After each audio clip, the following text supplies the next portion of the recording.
time, I would talk at length about how my own world has vastly transformed since I was a child growing up in what was at that time the most segregated city in the South, Birmingham, Alabama. So maybe I'll give you an abbreviated version.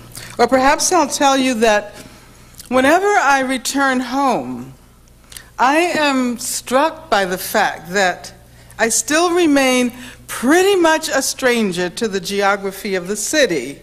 Because when I lived there, black people were confined by the prevalent apartheid system to just a very few neighborhoods.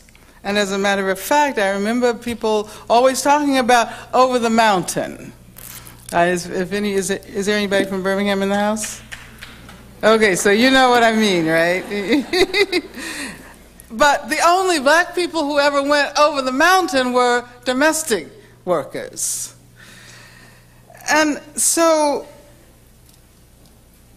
things have changed. When I go shopping, if I'm in Birmingham, I am always struck by the invasive memories of the double restrooms and the double water fountains with white and colored marking the ones that were deemed appropriate, racially appropriate. And so that segregation is no longer with us. I'm not saying that racism has been abolished. I'm saying that that legal form of segregation has been disestablished. And it wasn't disestablished because presidents or legislators or judges one day had epiphanies about the injustices and immoralities of racial segregation. It was disestablished because ordinary people became collectively aware of themselves as potential agents of social change, as holding within their collective hands the power to create a new world. And it was disestablished, segregation was disestablished because ordinary people learned how to adopt a critical stance in the way they perceived their relationship to reality. Social realities that might have appeared impenetrable, inalterable, unchangeable came to be viewed as malleable and transformable. And people learned how to imagine what it might mean to live in a world that was not so exclusively governed by the principle of white supremacy. And this collective consciousness emerged within the context of social struggles and was transmitted in many ways. If I were going to tell my own personal story, I would probably mention one of my very earliest memories. What my mother used to tell me when I would cry when I learned that I couldn't go here or there, that I couldn't go to the amusement park because black people were barred from the amusement park. It was whites only, or couldn't go through this door, or couldn't go into this library and had to go into the black library. But I learned how not to cry when my mother explained to me, and perhaps I was about 3 years old then, I don't know, maybe 3 or 4.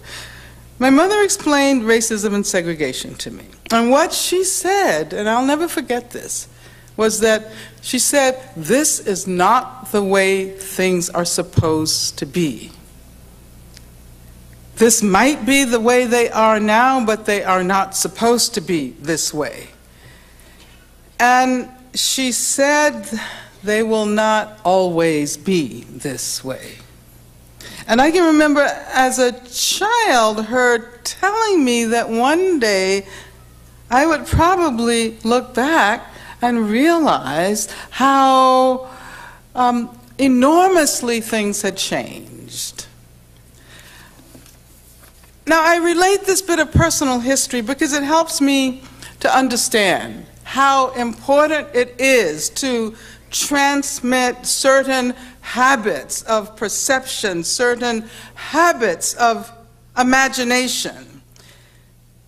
Just as it was once possible and important for people to imagine a world without slavery, a world beyond slavery, just as it was important for me personally to learn how, as a child, to imagine a world without racial segregation, and then later to imagine a world in which women were not assumed to be inferior to men, it is now important to imagine a world without xenophobia and the fenced-in borders that are designed to make us think about the people of the South as the enemy. It is important now to imagine a world in which binary conceptions of gender no longer govern modes of segregation and association, and one in which violence is eradicated from state practices as well as from our intimate lives, regardless of how we position our sexuality. It's really important to work with your imagination, to use your imagination, to think beyond the moment. But it's not enough simply to imagine a different future. We can walk around with these ideal words in our heads while everything crumbles around us. And so I would say that critical habits involve collective intervention as well. If we take the critical impulse seriously, it involves a dual commitment. I would say, first of all, a commitment to use knowledge in a transformative way. And I assume that many of you here are students, am I right? Okay. Well, let's see, where are the students in the house? Okay. And where are the, well, I suppose I could talk about faculty and staff, but I'm going to also talk about community people.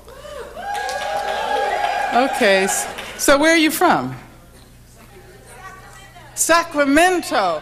You know, I never knew that UC Davis was so diverse. And when I walked out and saw the audience, I thought, wow, UC Davis is ahead of all the other campuses in the UC system.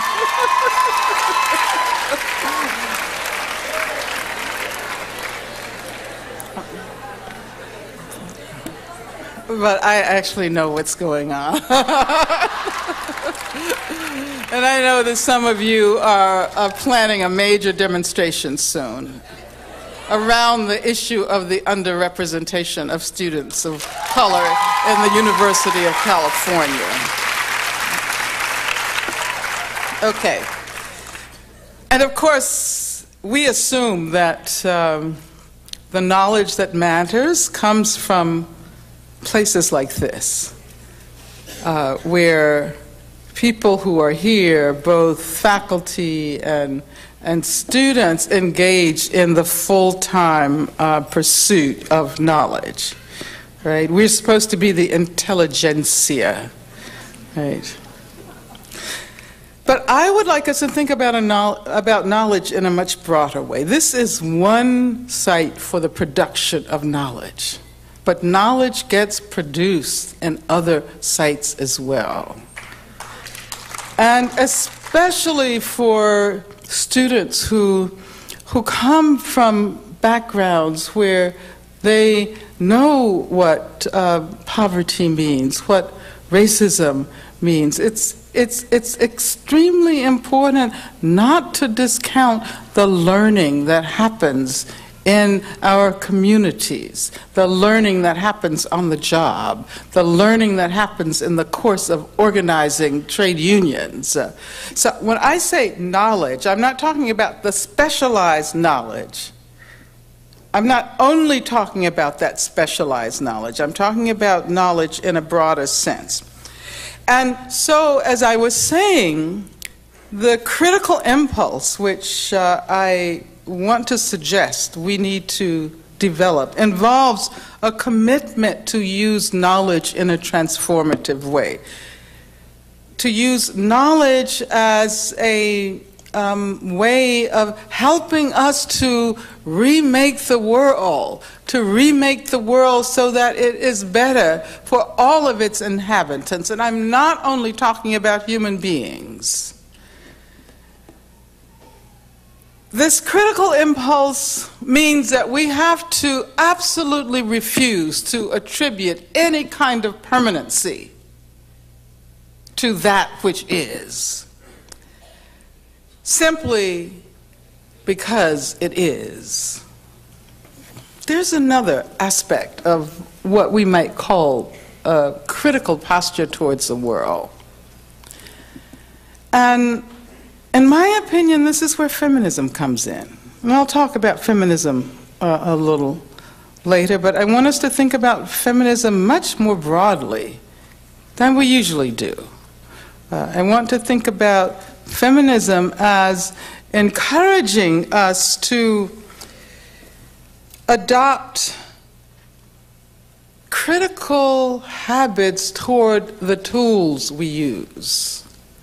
And I'm talking about, when I say tools, I'm talking about the conceptual tools. That means our concepts, our vocabularies, and not only in the academy, but also in organizing practices. Because it's, it occurs to me that, we have all of these different languages, and we assume that some are more important than other. We have all of these different vocabularies, and we don't share the meanings of these words. So, I can say struggle, and I know that there are some people who will understand exactly what I mean when I say struggle. There are other people, struggle? What is that? Now, before I move on to talk about some of the aspects of our contemporary world that desperately need changing, I want to make two important points. And one has to do with the tendency to erase the contributions of those who have perhaps done the most to bring about progressive change. And the second point has to do with the difference between the change we want, the change we struggle for on the one hand, and the change we actually achieve, the changing change that we actually achieve. Now, first of all, we're gathered here under the auspices of the Women's Resources and Research Center. Let's give them a hand.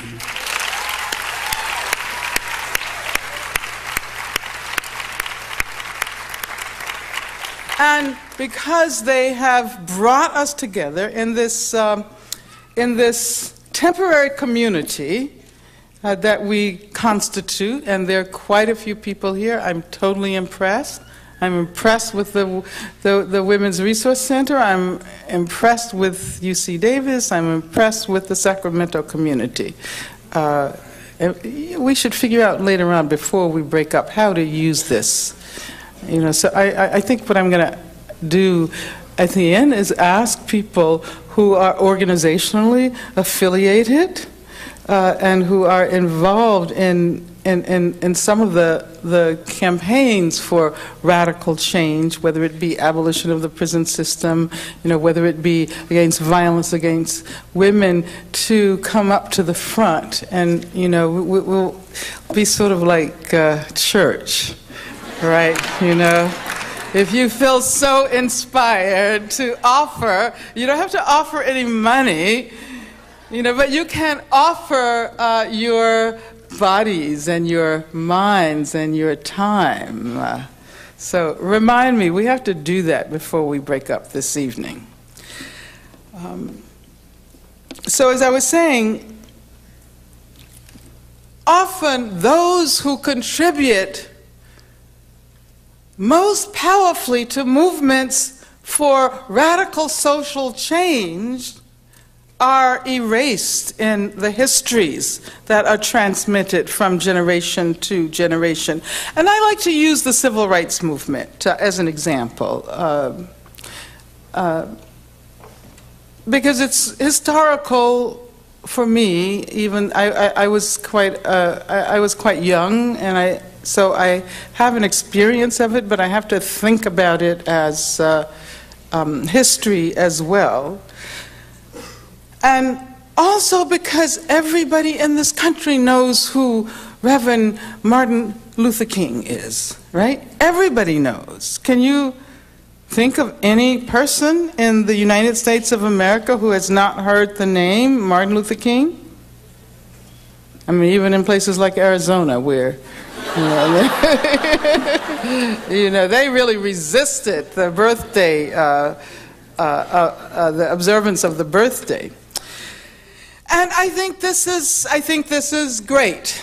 This is a change that happened, but it may not have been entirely the change that we wanted, because we aren't really informed about the conditions under which that particular leadership developed. And we assume that because there was someone called Dr. Martin Luther King Jr., he appeared on the scene in Montgomery, he was the Messiah, and this whole movement developed. I mean, that's what I call the Messiah complex in terms of our notions of leadership, right? And it seems to me that the greatness of Dr. King resided precisely in his capacity to learn his leadership abilities, to acquire his leadership abilities from the people who had organized that movement, to listen to them. And as a matter of fact, most people don't even know that it was a group of black women who organized the Montgomery bus boycott. Most people haven't heard of the name Joanne Robinson, even though she wrote a book called The Montgomery Bus Boycott and the Women Who Started It, because that messes with the paradigm, right? You're supposed to think that it's these great, heroic male leaders who are the motors of history. And how could you possibly measure up to someone like that? And what you don't realize is that the real work happened long before Dr. King ever thought of associating himself with those struggles. As a matter of fact, do you know why he ended up being the spokesperson? Because all the black ministers in Montgomery had been involved in, all of these confusing debates, and there were contradictions, and you couldn't ask this one because you know how ministers, some of you know how ministers are, right? Those of you from Sacramento. And so the idea was to choose this young man who had just arrived in town and who hadn't had an opportunity to get embroiled in all of the debates, and who really didn't know very much anyway, which isn't to say young people don't know very much. They do. They know a great deal. But he was considered to be the easiest choice. And so basically the women selected Dr. King as the spokesperson for the work that they were doing. Now, this isn't the history that we learn, is it? I mean, we don't know about Joanne Robinson, who taught at Alabama State University and was the chair of the Alabama Women's Political Association, how she and the members of our organization were trying to start a boycott. They had planned that, and they had tried on several occasions. And then finally, when Rosa Parks got arrested, and Rosa Parks was an organizer. She wasn't a tired woman, you know?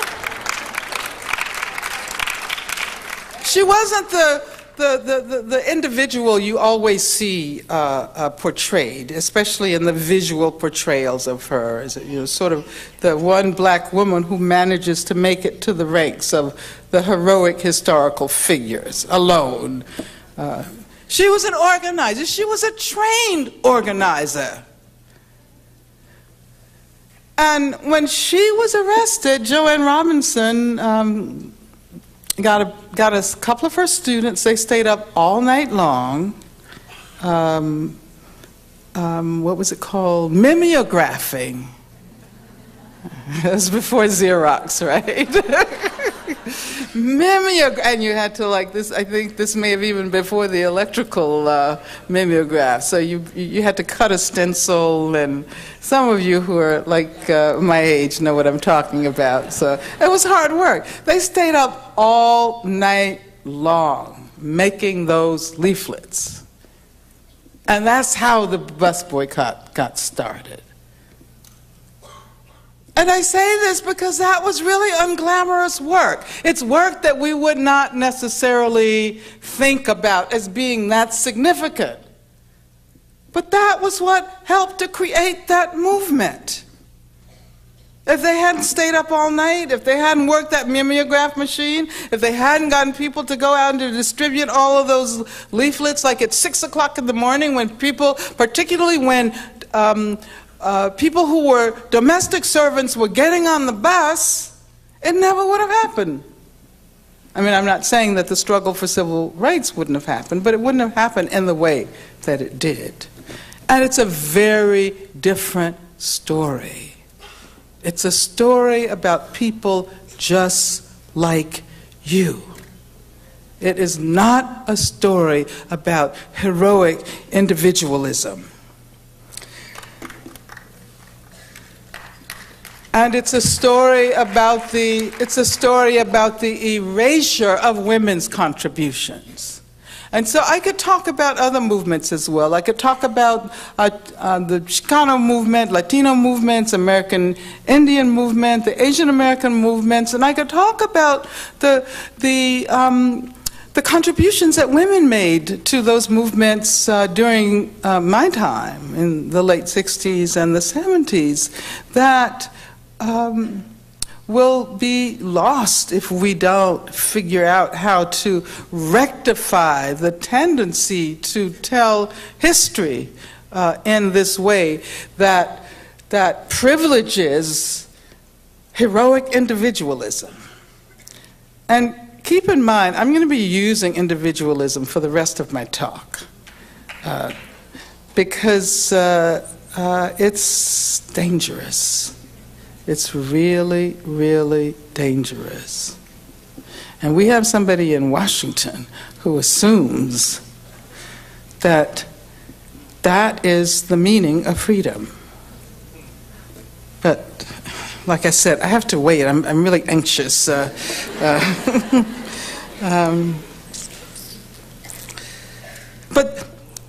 okay, the second point I wanted to make is that the victories we do win are not always the victories we fought for. But we should celebrate them nonetheless.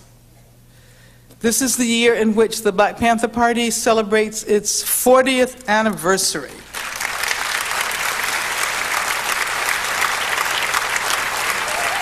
As a matter of fact, in the Bay Area this weekend, there are a whole number of events. There's a huge reunion happening. The American Studies Association is meeting in Oakland, and there is an event marking the 40th anniversary of the Black Panther Party, which was founded right there in Oakland, California. And if some of you know the history of the Black Panther Party, you know that it came about because a few people decided they wanted to do something about rampant police violence in the city of Oakland. Huey Newton, Bobby Seale, and many people are reluctant to talk about Huey Newton's contribution because of his trajectory and his putative involvement with drugs and the way he died. But I'll never forget what Erica Huggins said at Huey's funeral many years ago. She said, everybody has their demons. And Huey had his demons and he could not deal with them. But that does not change the fact that he helped to spark a whole new phase in the movement against racism in this country. And so when he and Bobby Seale decided that they were going to patrol the streets of Oakland, California, and they were going to take guns, that time it was legal to take guns. I mean, you could carry guns as long as you didn't conceal them. So they weren't breaking the law. And they were going to take a law book, and they were going to monitor the Oakland police so that when the police stopped somebody, and I know racial profiling is still a major, major issue, especially right here in this area. But when they saw the police stopping people, they would simply go and stand by and say, "We want to inform you of your rights." And so they would have a law book in one hand, right? And then they would have their gun in the other hand. And, I don't want to romanticize guns. I really don't. I don't want to romanticize violence or representations of violence. But what I can say is that that was an amazing feat of the imagination. That was an amazing feat of the imagination. Because it demonstrated that the kinds of strategies we had accepted as transformative, the civil rights strategies, worked only up to a certain point. And we didn't have to stop there. We could go further. I mean, this was their way, and I have to stop talking about this in a minute because I'm running out of time. But this was also a way of manifesting solidarity with people who were struggling in Asia, in Vietnam, for example, with people who were struggling for their liberation in Africa, with the people of South Africa, for example. I mean, this is how I interpret the symbolic meaning of the weapons. But then I would also have to talk about the, masculinist, militarist, and all of that's there too. There were real problems with the way the Black Panther Party unfolded, but that's okay, because that was that period. And besides, we did not have the vocabulary, we didn't have the concepts which allowed us to think about the masculinism that was so much at the heart of that work, and in many of the liberation movements as well. But at the same time, this move by Huey and Bobby and others had a powerful impact on people all over the country and all over the world. I mean, I was studying in Frankfurt, Germany. And when I learned about what had happened in Oakland, California, I said, it's time to go home. And I'm sure many people responded in exactly the way I did. And then you had organizations developing in places like Brazil, Black Panther Party of Brazil, Israel, a Black Panther Party in Israel, and many other countries all over the world. So this was quite amazing. So they didn't stop police violence. They didn't stop racial profiling. But they achieved a lot of other changes. And we could talk about the women's movement and how the women's movement formulating the overarching goal of eliminating sexism, male supremacy from our attitudes, from our institutions. And we know that racism and male dominance and homophobia are still very much of our surroundings. But the contributions of the women's movement, and you know, when I say women's movement, I'm talking about a lot of different women's movements. I'm talking about the welfare rights movement. You know, I'm talking about the welfare rights movement that was comprised of poor women, in large part, Black women, Latina women, poor white women, and who raised radical demands back then. You know, who called for an end to the welfare system long before President Clinton thought about getting rid of the welfare system. Clinton bears his blame as well, so, right. What they called for was a guaranteed annual income for every single person in this country. A guaranteed, either jobs, right? And if the jobs aren't available, a guaranteed annual income with no strings attached. Without all of those strings that were attached to ideological as well as material strings that were attached to welfare payments.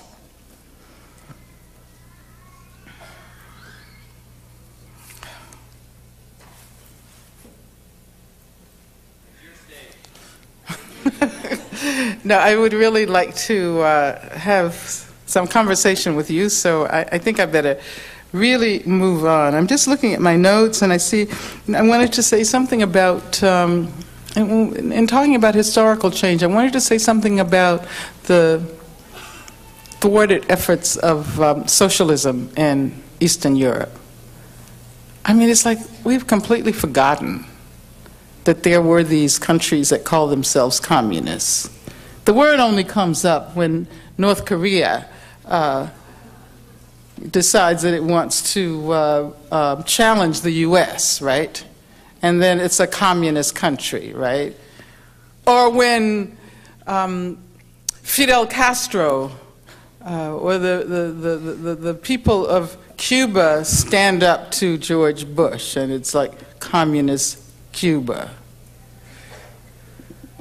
But what we don't hold in our historical memory is that despite whatever problems may have existed in those countries, despite the fact that they failed to produce social democracy, they failed to produce political democracy, that they made amazing changes with respect to people's lives. I mean, I had a friend years ago a young white woman from this country who was on welfare, and she made a trip to the Soviet Union. And she actually wanted to get a university education, but couldn't, because she was on welfare and had a child and all of that. So, I mean, this is an individual solution, of course. So she actually decided to move to Moscow. And she ended up, at that time, I'll never forget, she was like just so amazed. She said, you know, my rent is practically nothing. I have free child care. I can get a free college education. And when she finished her undergraduate education, she decided to go on and get her PhD. And then she's still there. She stayed. But, you know, free health care.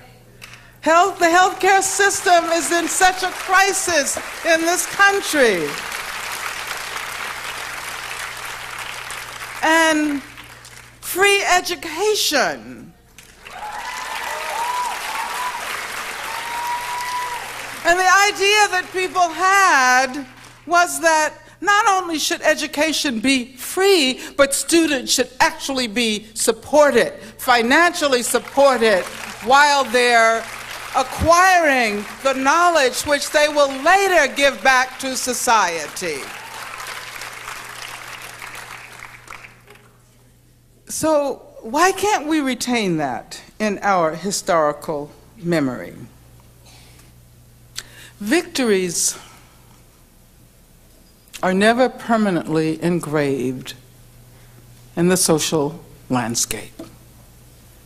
What they may mean at one point in history may be entirely different, even contrary to what they might mean at another point in history. And of course, here in California, we know that the whole notion of civil rights, especially for people of color and women, has been redefined in a way that contradicts its original intent. And I know some of you are interested in the underrepresentation of students of color. I think it's important to remember that affirmative action was assumed to be a collective strategy.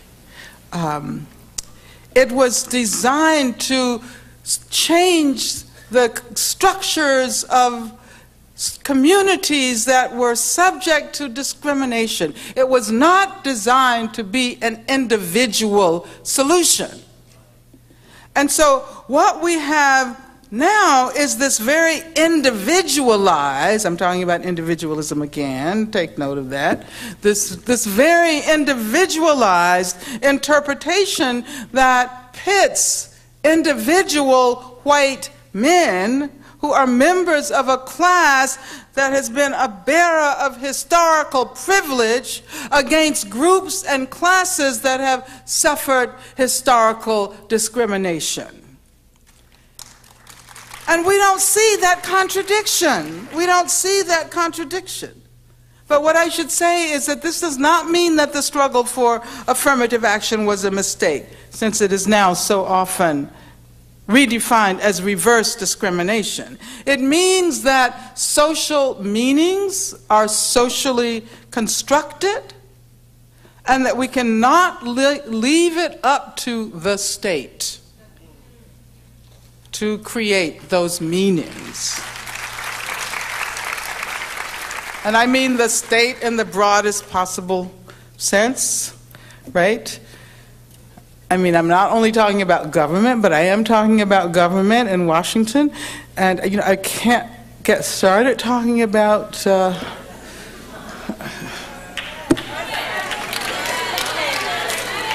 Schwarzenegger. God. I mean, you know, I do a lot of traveling.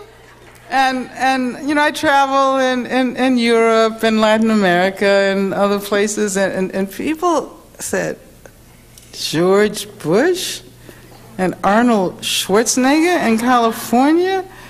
They said, that's even worse than Richard Nixon and Ronald Reagan.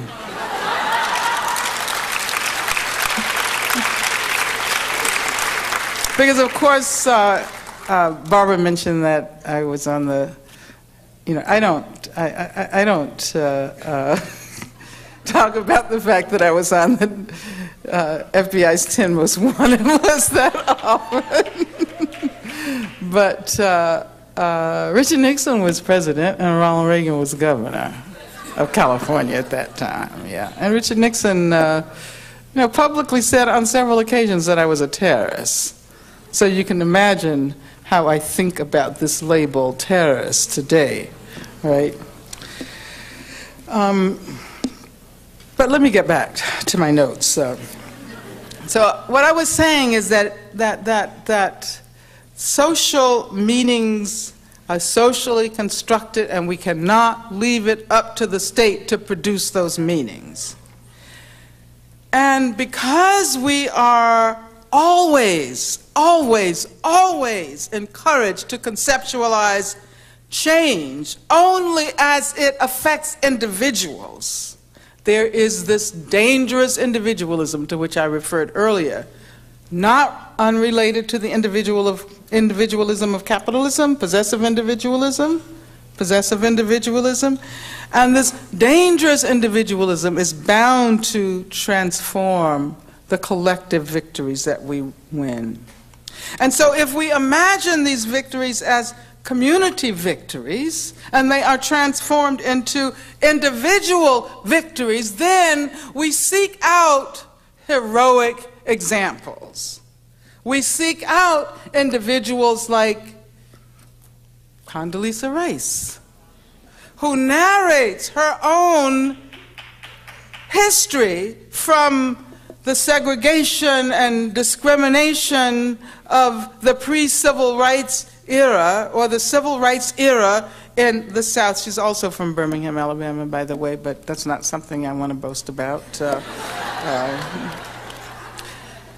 And what happens is that we forget about the structural changes that were actually intended by those struggles. A Condoleezza Rice can say, well, look where I am. Look what I accomplished. I was a little black girl in Birmingham, Alabama, and and now I'm running around the world making war.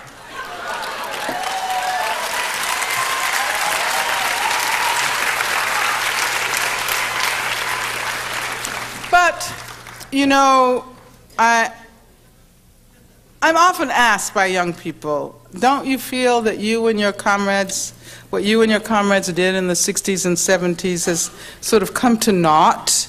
Was it in vain? And I say no, absolutely not. Absolutely not. Even if the structural change that we wanted did not occur, even if relief was not brought to subjugated communities in the way we wanted, what we did manage to do was to change the terrain of struggle. We reconfigured the landscape on which we now try to increase the measure of freedom all communities enjoy. And I am therefore quite concerned about questions of vocabulary. I was talking about the need to think about the conceptual tools that we use. And earlier I talked about the need to adopt critical habits, habits that require a kind of constant criticism, not only of those things that we want to change, but of the way we want to change them and of the tools we use to conceptualize that change. So I want to just choose one example, contemporary example, and it's that word diversity. You know, it upsets me. It really upsets me. Not that I don't believe that we should have diversity, but the word diversity has colonized so much of what we were once able to talk with much greater specificity. All we have to do now is evoke diversity. And what does diversity mean? It means I guess this would be a diverse audience, because there are different kinds of people, at least, well, I don't know whether they're really different kinds of people. There's a kind of visual effect, you know? And diversity is precisely about that visual effect. It does not necessarily tell us, and I'm not an opponent of diversity. I'm an advocate of strong conceptions of diversity. And the way I summarize it is that you can have difference that truly makes a difference, and that's the kind of diversity I want, difference that is going to make a difference. But you can also have difference that doesn't make a difference.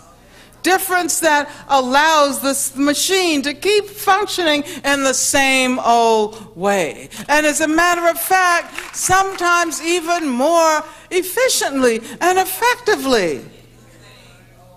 I mean, George Bush is so proud of the fact that his Secretary of State is a black woman. And I would tell some stories about that, but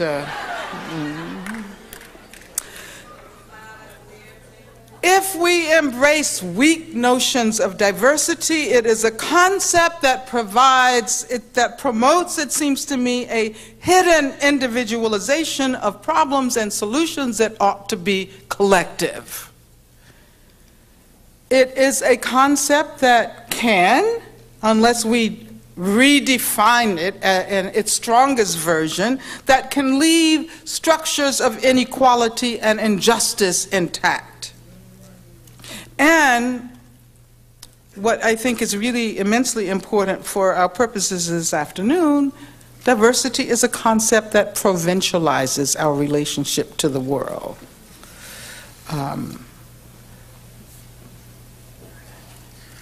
And we live during an era that is called globalization or something like that, right? There's supposed to be this instantaneous global transmission of knowledge. The products we purchase for our daily use are produced and distributed by and large on the global market. We wear the sweat of global workers, especially young girls and women. We wear their sweat on our bodies. We consume a disproportionate amount of the world's energy.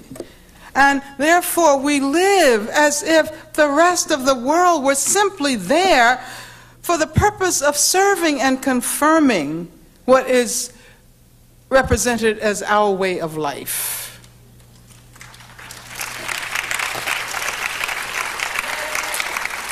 And I said before that I was trying to avoid mention of George Bush, the man who throughout the world stands for the worst, most xenophobic, most bellicose, most racist, most exploitive elements of this country. And I'm personally embarrassed by having to be represented on a global arena by a figure such as George Bush. But embarrassment is perhaps embarrassment is perhaps too weak of a term, right? Yeah. Maybe I should talk about my absolute revulsion that wars are being conducted in our names, and that torture is being justified in our name, and that democracy has become a watchword for the most abominable violations of human rights.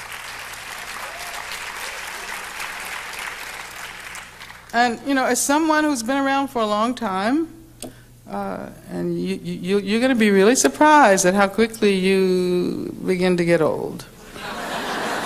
So prepare yourself for it. I mean, you can't imagine it now, but then those of us who are old can't really imagine being old either, so I always put it that way, because we always think of ourselves, as... and I think that's important. We should. So I was going to say, never in my 62 years,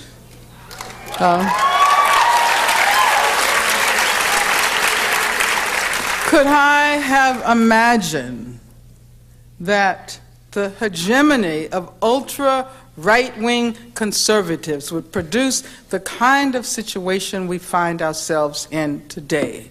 Not only war and torture, but a political discourse that aspires to persuade us that democracy can become this watchword for terror, for torture, and for the wholesale denial of individual and collective rights. One might go so far as to say that the strategies of the Bush administration involve invoking the fight to save democracy as a justification for the rapid erosion of democratic rights. And so there is torture that is not recognized as torture. There's secret prisons that are not revealed, and when they are revealed, they're justified. There's extraordinary rendition that amounts to routine torture. There's this prospect of fencing off the Mexican border to prevent people from entering this country whose lives have been destroyed by the impact of global capitalism.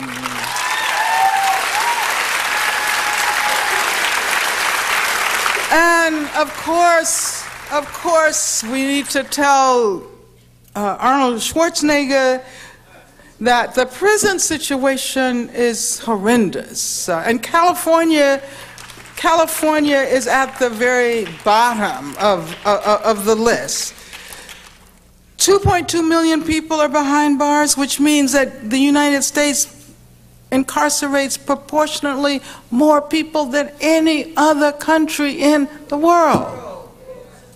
And the prison has also become the paradigm for new modes of democracy or capitalism. You know, it occurred to me that if you listen to Bush say democracy, just replace that with capitalism. I mean, it makes a lot more sense. The strategies make a lot more sense, because it's not really about democracy.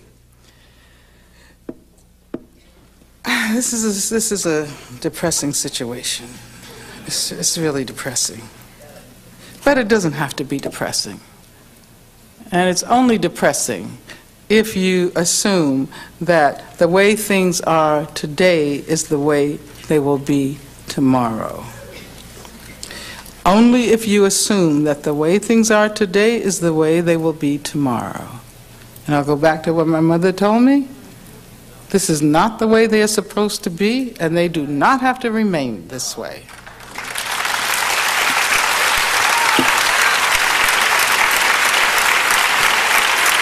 And I see that Barbara has handed me the first questions. And I have 4 more pages of notes, which are probably let me see if there's anything really important here. Yeah, everything is really important.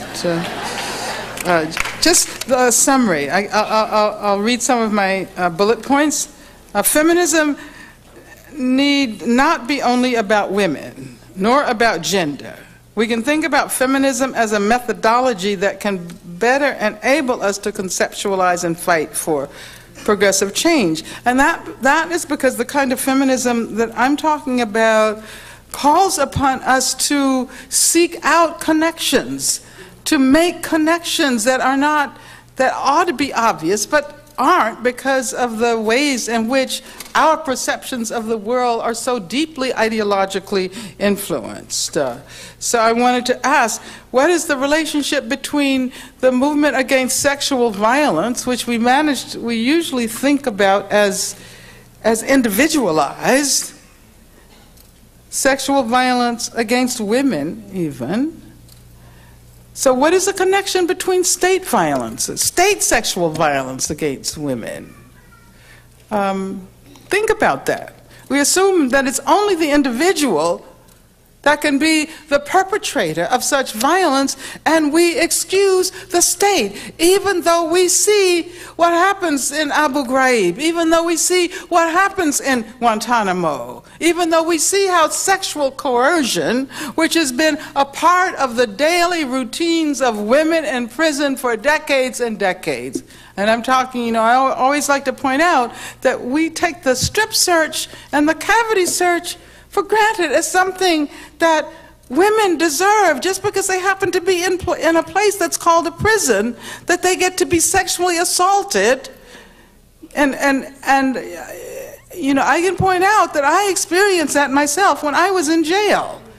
And it does not feel any different from sexual assault by an individual. So we need to make those connections. And we need to incorporate this into our Take Back the Night marches, for example, those connections between state violence and what we might call privatized individual violence.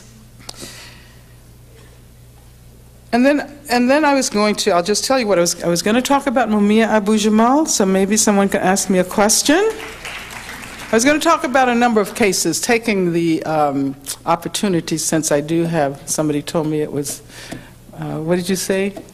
Your stage. It's my stage, so. So I was going to take the opportunity, since it's temporarily my stage, to talk about some of the work that I'm so passionately involved in and committed to. I was going to mention the case of Mumia Abu-Jamal. I was going to mention the case of Leonard Peltier. I was going to mention the case of the Cuban Five in Florida. And then I was going to mention the campaign that we called Hands Off Assata. Assata Shakur, who is living in exile in Cuba after having escaped from prison in the 70s. Not very many people escaped from prison. You know, Assata should be applauded. She got away. She got away. And she's written a wonderful autobiography, which if you haven't read, you should. It's called simply Assata. But she's celebrating her 60th birthday in July of next year. So I'm just going to ask you to look out. There'll be events all over California, hopefully here in the Davis, Sacramento area, because this is a struggle against Homeland Security. Homeland Security has put $1 million bounty on her head, which basically invites anybody to go to Cuba, kidnap her, and bring her back to the U.S. And we can bring her back, but first we have to free her. And so I want to close by saying that with a very, very simple message, a very simple plea. Please get involved. Please try to make a difference. Please try to turn this country around. Thank you.